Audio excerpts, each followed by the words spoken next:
CSGO's matchmaking has always been a mess. A large portion of CSGO's players have moved on to other clients like Faceit just because of the pure disaster that currently is. So today, I'm going to talk about why CSGO matchmaking is so bad in 2020 and how I think it can be fixed.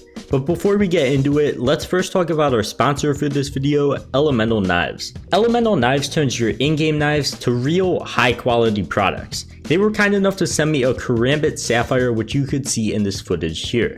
But they have so many different options ranging from the 24 karat gold collection to fades, tiger tooths, forest DD-pats, and pretty much anything else that you could think of. If you're looking for a real life, high quality knife, Elemental Knives is the place to go. So definitely be sure to check them out. Of course, they will be linked at the top of the description. But for now, let's get right into the video. The first thing that I want to address in matchmaking is the actual ranking system and how I'm sure many of us can see the major flaws in it.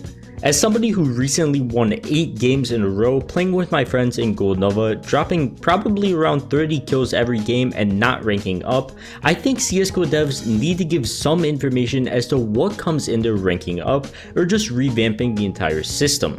Considering competitive is the most played game mode in CS, it's kinda strange that you would have players guessing when they're gonna rank up next. It kinda seems demotivating.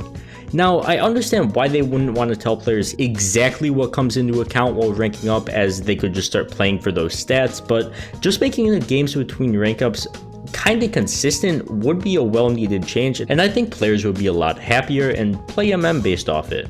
Another thing about matchmaking is the absolute mess of the actual distribution of ranks.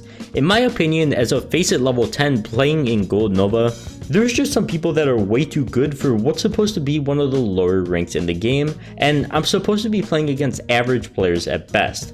Now, I'm not saying that I want to play horrible players in and just destroy them. I just play to mess around with friends, but the fact that I, a 4,000 hour player, can potentially struggle against quote-unquote Gold Novas on accounts with either less than 1,000 hours or like 3,000 hours, there's really no in between in Gold Nova, really seems kind of absurd to me, and it brings me into our next topic, which is smurfing. Once you reach global or really any of the higher ranks in there's not really any point in playing anymore. There's no seasons or something like that to keep the player motivated to keep playing, there's no rewards, so it kind of just seems pointless.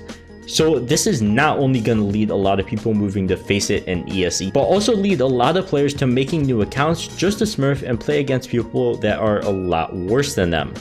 Not only is this a really bad experience for newer players and can push them away from the game entirely, but it's also pretty frustrating for the more experienced players that have nothing to do once they reach a high rank in the game. There's nothing to grind, and it's just kind of boring honestly after a while.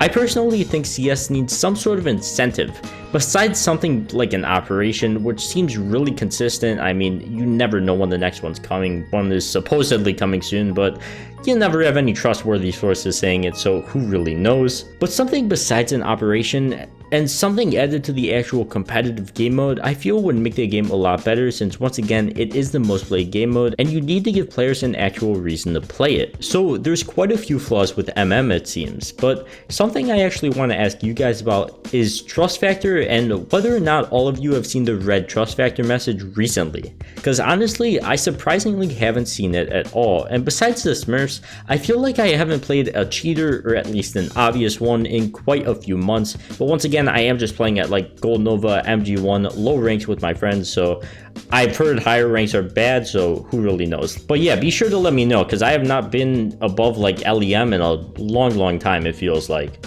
One thing I feel that a lot of players request for is to be 128 tick.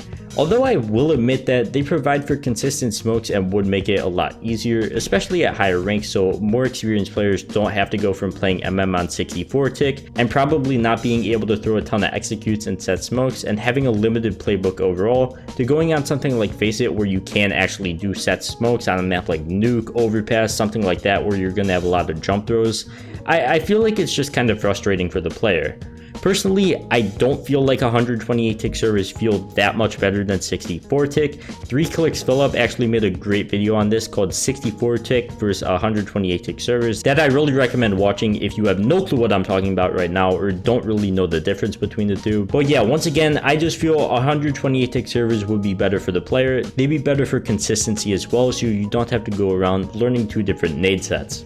Another thing that a lot of people have been suggesting is a sort of map rotation in the game. Every few months some maps would move in and out of the pool, and it would kind of give a fresh feel to the game. Valve actually really has been doing this, adding maps like Anubis, Swamp, and some others just to name a few to the game.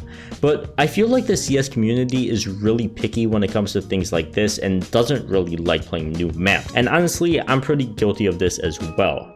Nobody is really trying the new maps at all, it seems. Even Vertigo has a pretty bad queue time, and it's been in the game for quite a while now. So I think this could potentially be really good if Valve is really selective with the maps and maybe only rotates one map in and out of the actual competitive pool rather than a couple, both in the pro scene and just MM. They would also have to make sure the map is well refined, balanced, and actually competitive. Putting a new map at the pro level is a good way for it to gain traction and actually be respected and played by the community, but just kind of throwing a community made map into the pool that, I mean, it receives updates after it comes out, but it's just kind of a weird map that nobody likes, nobody wants to get into, and I mean, the new maps like Swamp have 30-minute queue times, so nobody's really playing them at all. I feel like they just aren't liked by the community. Like, Valve has the right idea, or I guess CSGO devs have the right idea, but it needs to be refined better, and the maps simply just need to be better, honestly. So overall, I think first of all, we need a clear and somewhat consistent ranking system that doesn't allow players to win a really absurd amount of games in a row or do extremely well consistently to just derank after one loss. Like, I'm sure you guys have horror stories about stuff like that that's happened to you. Second, there needs to be an incentive to play MM, or people are just gonna smurf and ruin the game for others, and it'll just become a bigger mess than it already is. Third, 128 tick servers would really be nice for nade consistency, but I feel like there's bigger things to be focused on, and people kind of overhype 128 tick servers, but they aren't really that bad. And finally, a potential map rotation of one map every few months could definitely drive new players in and keep old players playing the game as well, make the game feel fresh, but ideally you don't just want to be throwing a random community made map in that the community doesn't like. But besides that, I think that is all I want to cover today, so be sure to leave a comment telling me what you guys think of the current state of matchmaking, and of course, be sure to leave a like and subscribe to the channel if you're new and want to see more CS videos like this one. But for now, thank you guys so much for watching, and I'll see you guys in the next one. Peace.